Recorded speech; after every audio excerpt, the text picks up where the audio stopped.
একজন আল্লাহর খাঁটি বান্দা যখন রাস্তা দিয়া যায়, হঠাৎ তাকায় দেখে এক বৃদ্ধা মহিলা খুব কষ্টে জীবন যাপন করে। ডাক দিয়া কয়, আল্লাহর পয়গম্বর, আপনি কোথায় যান? বলে আল্লাহর সাথে কথা বলতে যাই। বলে আল্লাহর কি একটু মায়া নাই? আল্লাহকে একটু জিগাইও,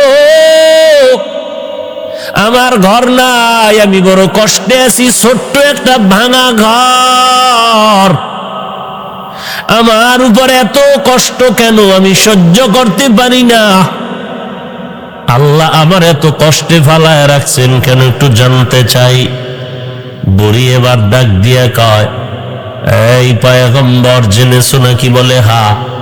তোমার যেই ঘর আছে তুমি নেয়ামতের শুকর আদায় করো। বলে আমার তো কোনো নেয়ামতি নাই, কিসের আদায় করবো শুকর? বুড়ির ঘরের কিনারায় গিয়ে তাকায় দেখে এমন একটা ঝড় তুফান এসে গেল, ওই ভাঙা ঘরটাও উড়ায় নিয়ে গেল। হঠাৎ যখন ঘর উড়ে গেল তখন বুড়ি কান্না করে বলে, আমার আল্লাহ যে কত দয়াময়, আল্লাহ পাক আমার যে ভাঙা ঘর দিছেন এটাও আমার জন্য বড় নেয়ামত। কিছু দূর আগায় গেলেন, আর এক আল্লাহর বান্দা ডাক দিয়া কয়, প্রতিদিন সকালবেলা তাকায় দেখি আমার ঘরের উপর থেকে মাঝ বরাবর ধোঁয়া উঠতে থাকে, ধোঁয়া। কারণটা কি বুঝি না, একটু আমার আল্লাহকে জিজ্ঞাসা করিও, আমার উপরে কেন এই মুসিবতের নিদর্শন আমার ঘরে দেখা যায়, বড় ভয় পায়। আল্লাহর পয়গম্বর কথা বলে বিদায় বেলা ডাক দিয়ে কয়, এই আল্লাহর বান্দা, তোমার ঘরের মধ্যখান দিয়া উপরে ধোঁয়া কেন যায়? তুমি আল্লাহর নিয়ামতের শুকর আদায় করো না। বলে কি শুকর আদায় করব? জবানটা দিয়া শুধু আলহামদুলিল্লাহ আলহামদুলিল্লাহ আলহামদুলিল্লাহ বললে হবে না, বান্দার পুরা জীবনটা আল্লাহর গোলামিতে কাটায় দেওয়ার নাম হলো শুকর আদায় করা। তাকে আমত গরবা গুয়ম জি কা নাম সদকে আমত বগুজারো দিনা তামাম। শুকরে নেয়ামত নেয়ামত আফজু কুনাত, কুফরে নেয়ামত আজকাফত বীরু কুনাত। হামদুলিল্লাহ শুকরিল্লাকায়া জুলমিনান হাজরিয়া নাজরি বর হালেমান। এরে নবীর আশিক উম্মতের দল, পয়গম্বর দিকে বলে, রে আল্লাহর গোলাম, তোমার ঘরের মধ্যে তোমার কন্যা আছে, সন্তান? বলে হ্যাঁ। বয়স কত? বলে বিবাহের বয়স অতিক্রম হয়ে গেছে। বলে ওই মেয়েটা যৌবনের তাড়নায় দুঃখ পেয়ে পেয়ে নিঃশ্বাস ফেলতেছে, আর ওই নিঃশ্বাসের অবস্থাটা ধোঁয়া আকারে বের হয়ে যাচ্ছে। তাড়াতাড়ি আল্লাহর শুকর আদায় করিয়া ভালো একটা পাত্র তুমি করে দাও, আল্লাহ তোমার উপরে খুশি হয়ে যাবে। এক বান্দা মসজিদে ঢুইকা কান্না করে, যখন বের হয়ে দেখে তার জুতা নাই, জুতা হারায় গেছে। কান্না করে, আমার জুতা কই পাই? কান্না করার, জুতা হারায় গেল, জুতার ব্যবস্থা করে দাও।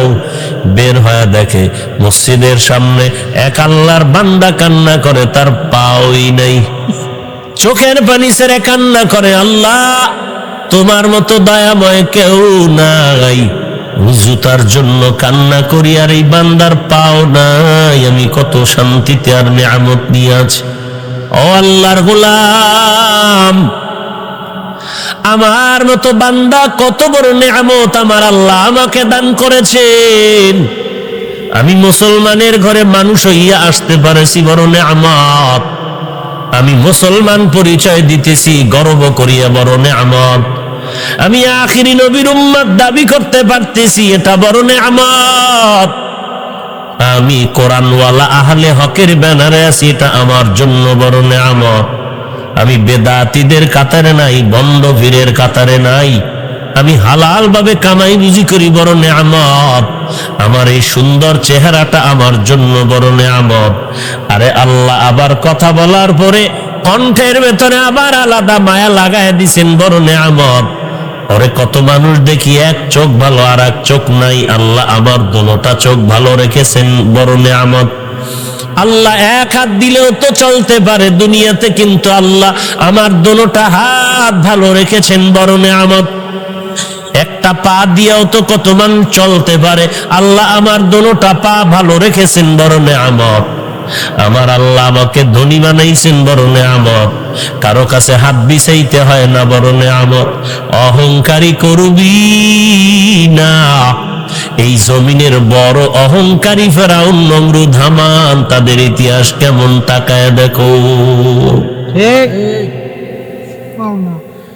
তাদের পরিণাম ফলটা বড় ভয়াবহ, তাকায় দেখো রে মুমিন।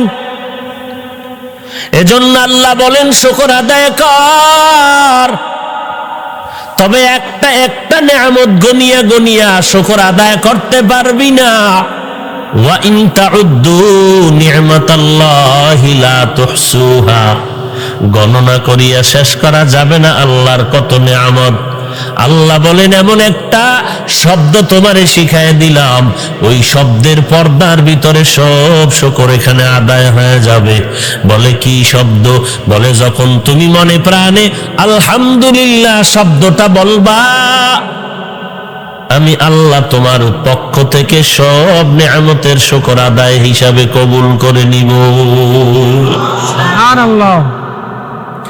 এই জন্যই তো বান্দা নামাজে যখন দাঁড়াও, আল্লাহর সাথে মুহাব্বতের বন্ধন তৈরি করার জন্য যত উপায় আছে, এর মধ্যে দুইটা বড় গভীর। একটা হলো নামাজ, আর একটা হলো কোরআন তেলাওয়াত। এই জন্য নামাজে যখন দাঁড়াই গেছো, আল্লাহ নামাজটাকে শুরুই করায় দিলেন সূরা ফাতিহা আলহামদুলিল্লাহ। তুই নামাজে দাঁড়াইয়াই নিজের গর্ব করার কোনো কায়দা নাই। প্রথম তুই বলেছ আল্লাহু আকবার, ও আল্লাহ আপনার মতো বড় আর কেউ নাই, অতএব যিনি সব থেকে বড় গুণগান তার হবে, আর কারো হবে না। আল্লাহ তাআলা আমাকে মেধা দিয়েছেন, আমার আল্লাহর দেওয়া মেধা কত বড়। আল্লাহ আসমান বানাইছেন কত বড়, এর থেকে আমার আল্লাহর মায়া আরো আরো বড়। জমিনটা কত বড় বলে আমার আল্লাহ, এর থেকে আরো বড়। আমার আল্লাহর মায়াটাও আরো বড় রে বান্দা। আলহামদুলিল্লাহি রাব্বিল আলামিন বলিয়া তুমি নামাজ শুরু করো, আল্লাহর গুণগান গাইয়া নামাজ আদায় করো। আর কেন গুণগান গাওয়া যাবে না? আমার কণ্ঠ সুন্দর, কে বানাইছেন? আল্লাহ। আমার মেধাটা সুন্দর, কে দিয়েছেন? আল্লাহ। বিল্ডিং মিস্ত্রি সুন্দর করে বানাইছেন, মিস্ত্রির কাজ বড় সুন্দর। এই সৌন্দর্যের মেধা মিস্ত্রির কে দিয়েছেন? এরে নবীর উম্মতের দল, গোড়ায় গিয়ে দেখি গুণগান গাওয়ার উপযুক্ত একমাত্র আল্লাহ, আর কেউ না। অতএব প্রশংসা পাবে আল্লাহ। তুমি আল্লাহর প্রশংসার চাদর নিয়ে টানাটানি করিও না। টানাটানি করতে গিয়ে ফেরাউনও টিকতে পারে নাই, নমরুদও টিকতে পারে নাই। অহংকারী করার কারণে নমরুদ, হামান, সাদ্দাদের পরিণাম ফল ভালো হয় নাই। অহংকারী ছেড়ে দাও রে ভাই। তুমি আমি এক সময় কথা বলতে পারি না, কে কথা বলার তৌফিক দান করেছেন? হাঁটতে পারি নাই, হাঁটার শক্তি কে দান করেছেন? আমার বাড়িঘর ছিল না, টাকা পয়সা ছিল না, কে দান করেছেন? অতএব আল্লাহর শুকর আদায় করো। খবরদার কারো সাথে অহংকারী ভাব প্রকাশ করিও না। যদি ভুলে যদি করিয়া থাকো, তাড়াতাড়ি তওবা করে নাও। তোমার তওবা করতে দেরি, ক্ষমা করতে আমি আল্লাহ দেরি করব না। এরে নবীর আশিক উম্মতের দল, টাকা পয়সার অভাব নাই, অহংকারী আল্লাহর বান্দা, বাড়ির কিনারায় আল্লাহর বান্দা এমন এক সুন্দর বাড়ি করেছে, ঘরের মধ্যে বসে আল্লাহর বান্দা তার স্ত্রীর সাথে মধুর আলাপ করতেছে, বড় আনন্দ মুখর সময় এমন মোহাব্বতের আওয়াজ। হঠাৎ করে বাড়ির দরওয়াজায় আওয়াজ শুনতেছে, কে যেন ডাক দিয়া কয়, আল্লাহ কারীম আমারে কিছু ভিক্ষা দাও। ভিক্ষুক দেখলে একদলের মাথা নষ্ট হয়ে যায়। ঠিক, মেহমান যারা দেখতে পারে না এরা জীবনে কেউ ভিক্ষা দেয়নি। অথচ মদিনার নবী বলেন, মেহমানকে তাড়াইয়া দিও না, মেহমানরে আদর করে আপ্যায়ন করো, কারণ মেহমান তোমার ভাগের টাকার খানা খায় না, মেহমানের কপালে আমি আল্লাহর দেওয়া বরাদ্দ করা খানা খায়। অতএব মেহমানের কদর করো। মেহমান যে ঘরে আসবে আল্লাহর রহমত তত বেড়ে যাবে, কামাই রুজিতে বরকত হয়ে যাবে। আল্লাহর বান্দার বাড়ি ভিক্ষুক এসে যখন ডাক দিল, ভিক্ষা দাও, আল্লাহর বান্দি বড় নামাজি, ভালো বাবার কন্যা সন্তান, স্বামীরে ডাক দিয়া কয়, স্বামী আমার একটু মেহেরবানি করে ভিক্ষুকের কিছু দিয়া দাও, এমন টাইমে আসছে, পেটে ক্ষুধা আছে, পারলে খানাও খাওয়াও।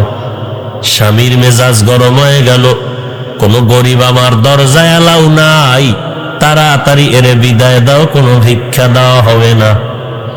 স্ত্রী ডাক দিয়া কয়, স্বামী আমার বাবা বড় একজন ভালো মানুষ, কোনদিন কোনো মানুষের সাথে খারাপ আচরণ করে নাই, কিছু পারলে দিয়া দাও, আমি তারে খালি হাতে ফিরাইয়া দিতে পারবো না, কারণ আমার আব্বা জানের দেখেছি কোনদিন কোন সাইল রে খালি ফিরাইয়া দেয় নাই।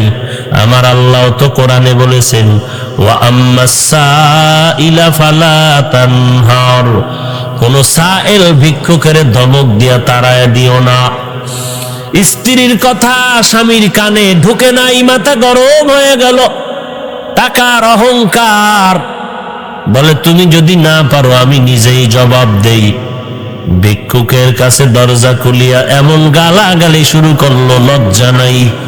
যে কোনো সময় মনে চায় দরওয়াজার কিনারায় দাঁড়াও, ভেগে যা। লজ্জা করলো না আমার ঘরের দরওয়াজায় দাঁড়াইতে, আমি তো তোকে পছন্দ করি না, ঘৃণা করি, যাও তাড়াতাড়ি এখান থেকে ফিরে যাও। দুই একটা বাজে কথা বলিয়া ভিক্ষুকের কলিজার মধ্যে আঘাত করে গালি দিয়া যখন বিদায় করে দিল, আল্লাহর বান্দা গরিবের সন্তান ভিক্ষুক চোখের পানি ছেড়ে কান্না করে বিদায় হয়, আর বলে, আল্লাহ আমার কেউ নাই, তুমি আমার মালিক। এই টাকাওয়ালা বান্দা আমাকে ধমক দিয়া কেন তাড়াইয়া দিয়েছে, আমারে গালি দিল কেন? যদি দিতে পারবো না বললেই তো আমি চলে যাইতাম, আমারে গালি দিল কেন? আমি সহ্য করতে পারি না। ও আল্লাহ, তোমার কুদরতের হাতে ফয়সালা চাই। সীমা লঙ্ঘন করলে আমার মাওলা আসমান থেকে ফয়সালা করে দেয়, আর আসমান থেকে যখন ফয়সালা হয় জমিনওয়ালারা ফিরাতে পারে না। অহংকার পতনের বলি আমরা, কিন্তু কন্ট্রোল কি পরিমাণ করতে পারি? নাম দিছে পোস্টারের মধ্যে, নাম তো দিছে, শুকর আদায় করবে না, মাথা গরম কেন? আরো 1.5 ইঞ্চি মোটা হলো না কেন নাম? ঠিক আছে না নেই? আবার মোটা হয়েছে ঠিক, এরপরও মাথা গরম কেন? বলে আলহাজ লাগাইলা না কেন? আমি ভিআইপি প্যাকেজের না হাজি। আসেনি অহংকার? ইমাম সাহেব টাকা দিলাম, দোয়া করেন। ইমাম সাহেব দোয়া করছে, আল্লাহ তোমার একজন বড় বান্দা দোয়া চাইছে, মাফ করে দাও। মোনাজাতের মধ্যেই চান্দি গরম, এখনই ধরবে হুজুরের। হুজুর আমনে টাকা কি কম দিছি, নামটা কেন সুন্দর করে বললেন না? আছে না নাই? আবার হুজুরেরা মাদ্রাসায় দাওয়াত দিয়েছেন, দামি বান্দাকে নাম লিখেছেন খামের মধ্যে, একটু আকার রসিকের ব্যবধান হইছে, মাথা গরম আসেনি। মূর্খদের দাওয়াতে যাই না কেন? বলে আমার নামের ভিতরে রসিকারে ভুল করলা কেন? ও ভাই, অহংকারী ছেড়ে দাও, আল্লাহর মোহাব্বত নিয়ে চলো। সম্মান আমার আল্লাহ দেয়ার মালিক। আল্লাহ যাকে সম্মান দেয় কেউ তাকে অসম্মানই করতে পারে না, আর আল্লাহ যাকে সম্মান দিবে না ও বান্দা টাকার চেয়ার বানাইলো পায়ায় বসতে পারবে না। গোটা জগতের জন্য রাহমাতুল লিল আলামিন আমাদের নেয়ামত, আলহামদুলিল্লাহ। উম্মতের জন্য আহলে হক উলামায়ে কেরাম নেয়ামত, এলাকাবাসীর জন্য কোরআনের মাদ্রাসা নেয়ামত, এই এলাকার জন্য কোরআনের একটা আহলে হকের মাহফিল হলো নেয়ামত। আল্লাহওয়ালার সাথে মোলাকাত করা বড় নেয়ামত, দিনের পথে দান সদকা করা বড় নেয়ামত, গরিবের সহযোগিতা করা বড় নেয়ামত, হালাল ভাবে টাকা উপার্জন করা নেয়ামত, আল্লাহর রাস্তায় টাকা ব্যয় করা বড় নেয়ামত। এরে আল্লাহর বান্দা, তুমি আরামে খাও আর ঘুমাও, অথচ মাদ্রাসার মধ্যে, আমিও তো ঢাকায় মাদ্রাসা চালাই, এমনও সন্তান আছে বড় গরিব, টাকা নাই, জামা কেনার টাকা নাই, একটা মশারি কেনার টাকা নাই।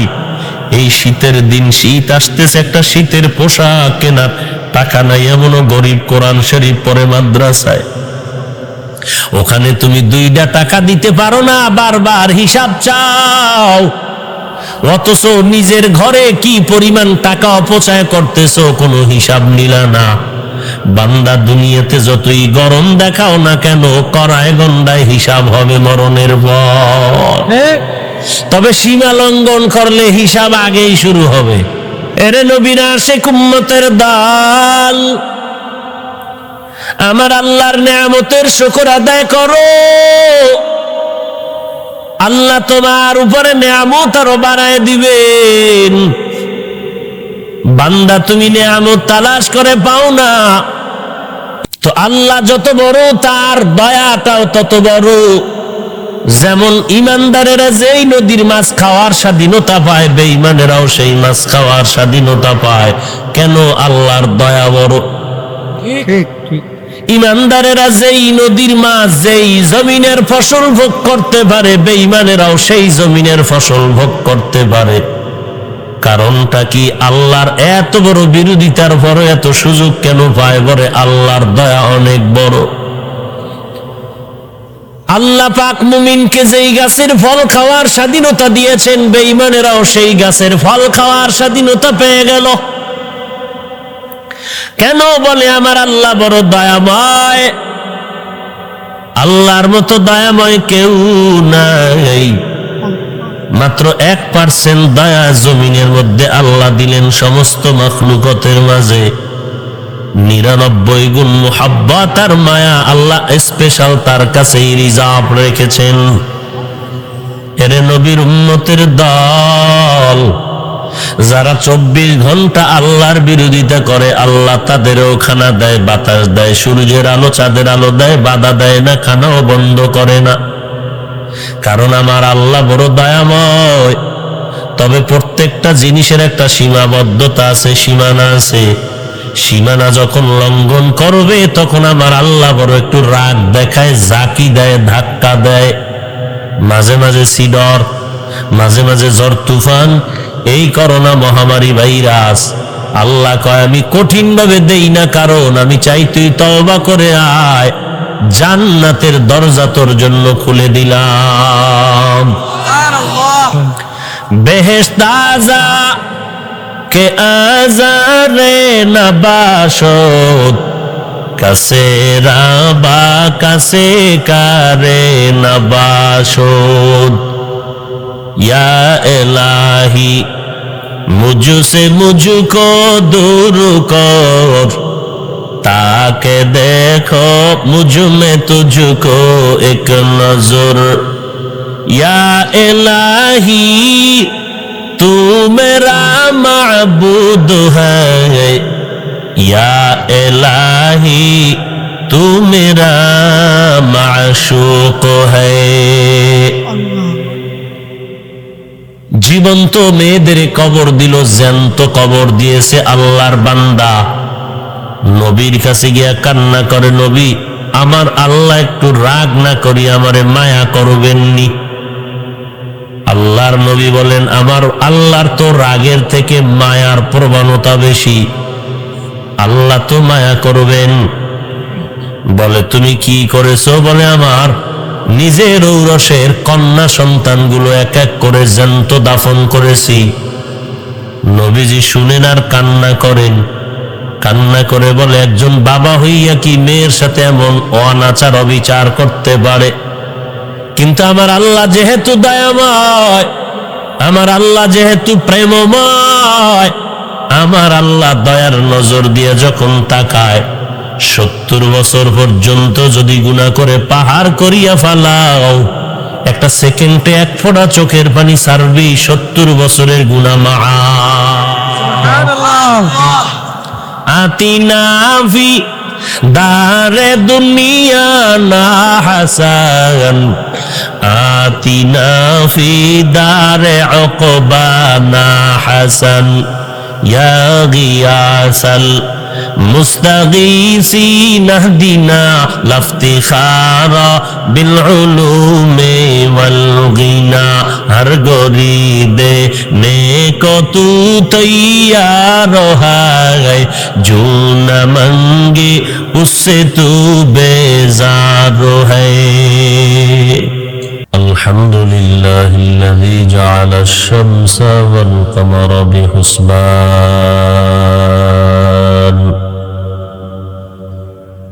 والنجم والشجر يسجدان، وفضل زمانا على زمان، كما فضل مكانا على مكان، وإنسانا على إنسان.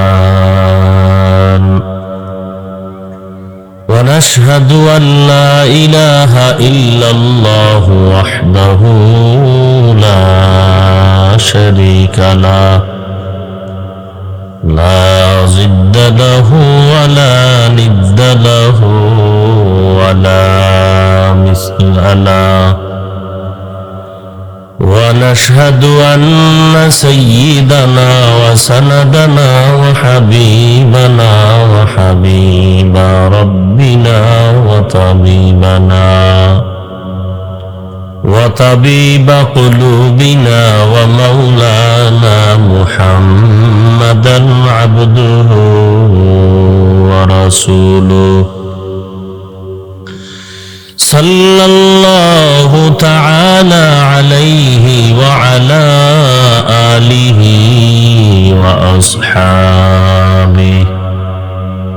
وأصحابه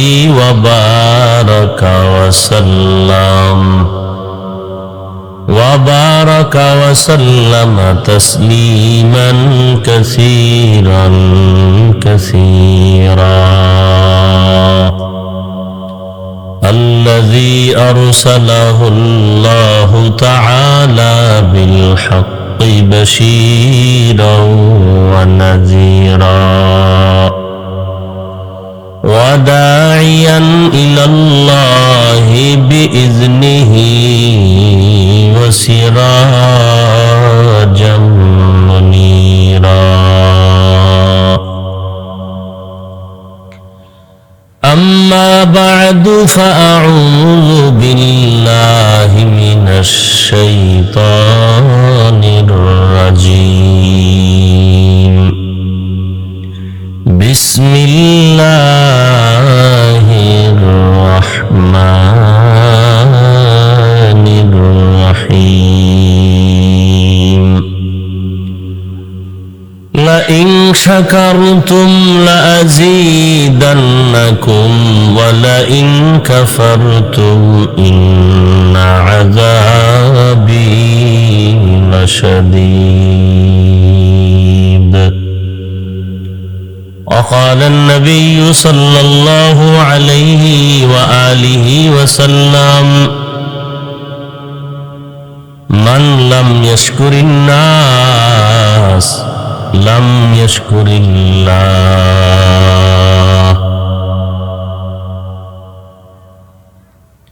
أو كما قال النبي عليه الصلاة والسلام.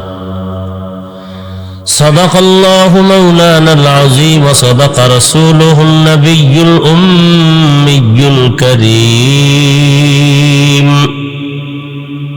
ونحن على ذلك من الشاهدين والشاكرين والذاكرين، والحمد لله رب العالمين. اللهم صل على روح محمد في الأرواح، وصل على جسد محمد في الأجساد، وصل على قلب محمد في القلوب، وصل على قبر محمد في القبور. سبحانك لا علم لنا إلا ما علمتنا إنك أنت العليم الحكيم. رب اشرح لي صدري ويسر لي أمري واحلل عقدة من لساني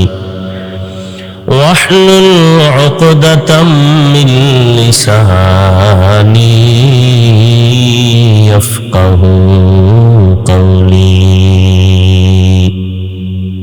الحمد لمن قدر خيرا وخبالا،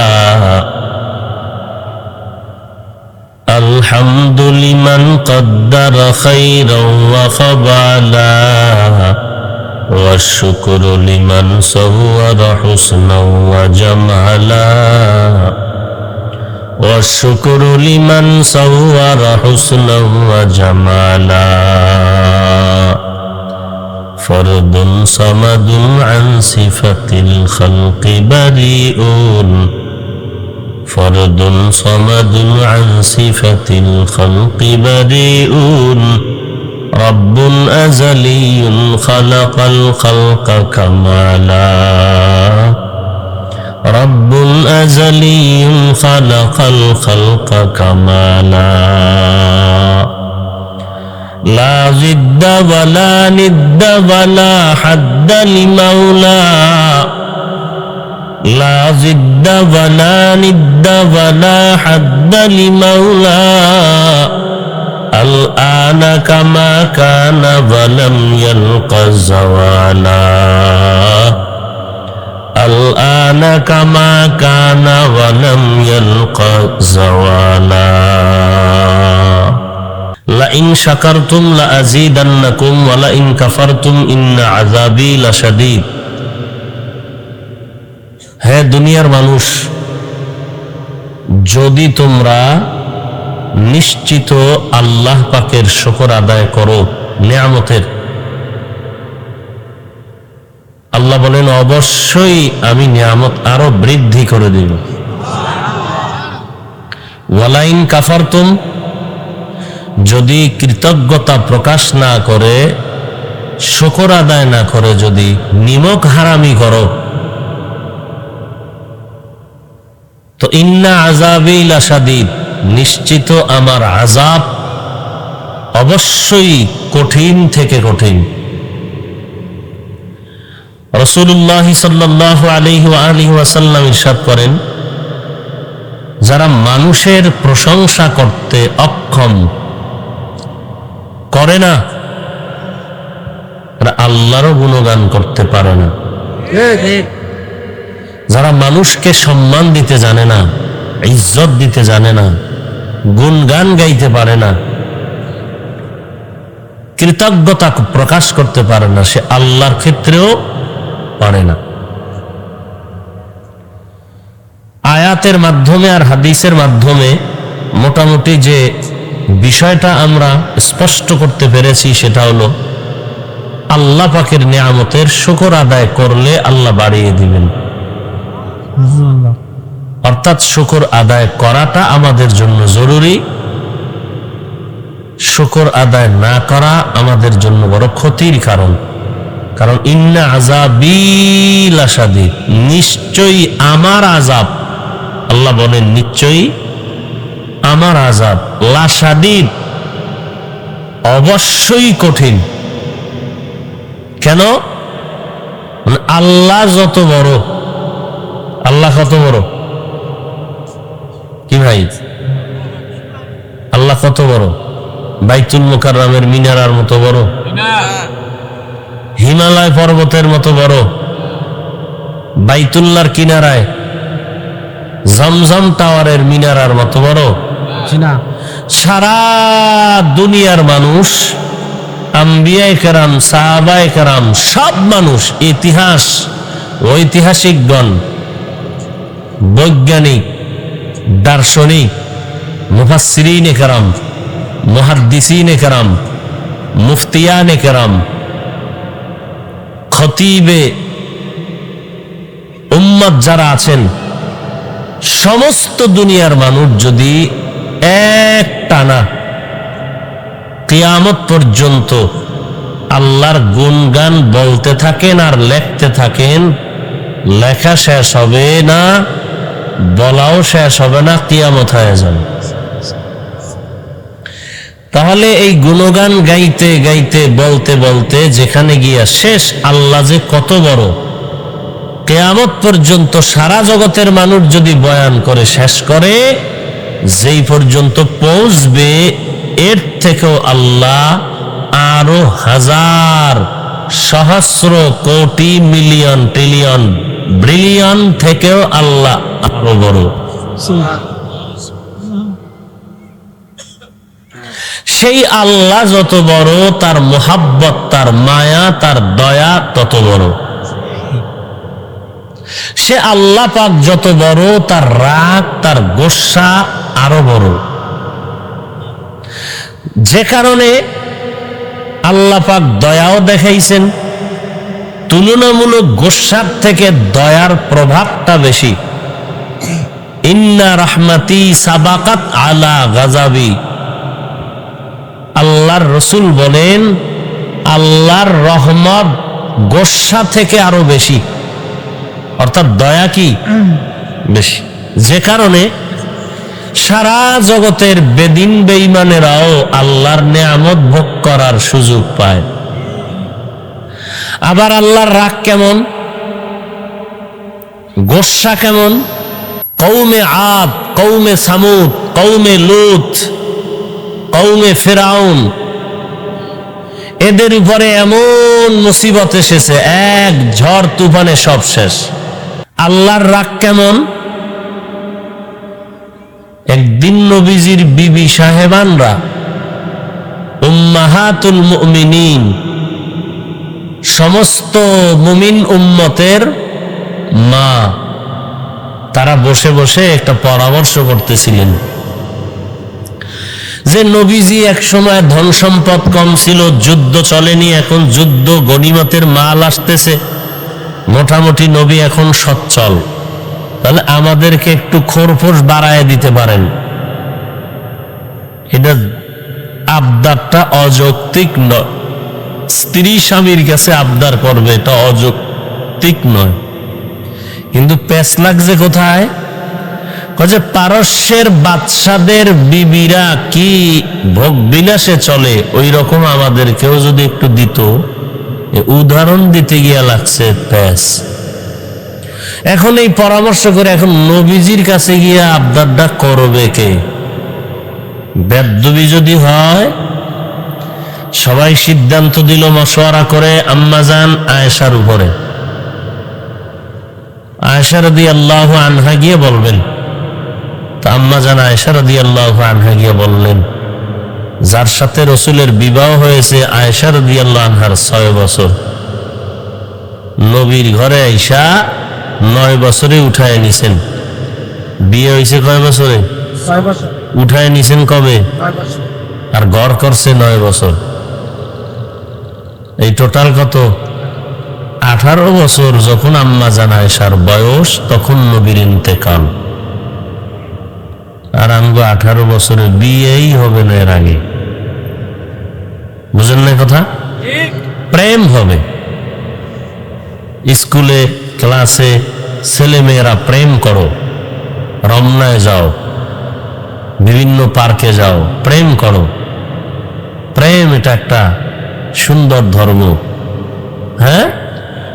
কিন্তু খবর আছে চান্দু, 18 আগে যদি বিবাহের বন্ধনে সিঁড়িতে পা দাও, কথা বুঝেননি? বেশি বুঝার দরকার নাই, কম বুঝার চেষ্টা করি। বেশি বুঝলে ঝামেলা, কম বুঝলেও ঝামেলা। আল্লাহ সবাইকে হেফাজত করে। আমিন। আম্মা জান আয়েশা গিয়া নবীজির কাছে বললেন, আবদার জানাইলেন একটু খরপোশ বাড়ায় দেন। দাবিটা অমূলক নয়, অযৌক্তিক নয়। উদাহরণ দিলেন পারস্যের বাদশা যারা তাদের স্ত্রীদের মতো। এই বেঈমানের সাথে তুলনা দিল কেন? আল্লাহ রাগ করলেন। কে রাগ করলেন? আল্লাহ তাআলা। ইয়া নিসা আন-নাবিয়্যি লাস্তুন্না কাআহাদিন মিনান নিসা ইন ইত্তাকাইতুন্না ফালা তাখদা'না বিল কওল ফায়াতমা'আল্লাযী ফী কলবিহি মারাদ ওয়া কুলনা কাওলাম মা'রুফা।